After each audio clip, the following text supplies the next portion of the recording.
வணக்க மக்களே, welcome to the mentor show. இன்னைக்கு ஷோல நம்ம பார்க்க போகிறது இன்டு அ வயலண்ட் நேச்சர் அப்படின்ற ஒரு கனடியன் மூவியோட ரிவ்யூ. இந்த படம் பார்த்தீங்கன்னா பிரைமில் தமிழ் டப்பிங்கோட அவைலபிளாக இருக்குது. இந்த படம் ஒரு கொடூரமான ஸ்லாஷர் த்ரில்லர் அப்படின்னே சொல்லலாம்.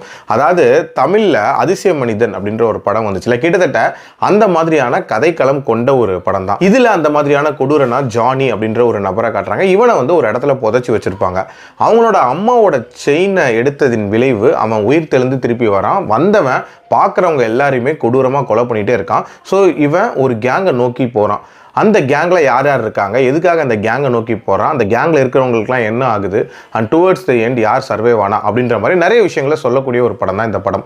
எனக்கு இந்த படத்தில் பிடிச்ச விஷயம், ஒரு இயற்கை எழில் கொஞ்சம் ஒரு நேச்சரிஸ்டிக் ஸ்பாட்டு, அந்த மாதிரியான ஒரு ஸ்பாட்டில் ஒரு கொடூரமான கிரியேச்சர் வந்து அட்டகாசம் பண்ணால் எப்படி இருக்கும் அப்படின்ற மாதிரி எடுத்திருப்பாங்க. அதுலேயும் அந்த கிரியேச்சரை ஒரு மாதிரி மிருகம் மாதிரி தான் போர்ட்ரே பண்ணியிருப்பாங்க. ஸோ ஒரு மிருகம் தன்னோட இறையை எப்படி பார்க்குமோ அந்த பெர்ஸ்பெக்டிவ்லேருந்தே கேமரா ஆங்கிள்ஸ் எல்லாமே வச்சிருப்பாங்க. அண்ட் இந்த படத்தோட அந்த ரானஸ், அதுவும் அந்த கொலைகள் எல்லாம் காட்டின விதம் அப்படின்றது ரொம்ப ரொம்ப கொடூரமாக இருந்துச்சு.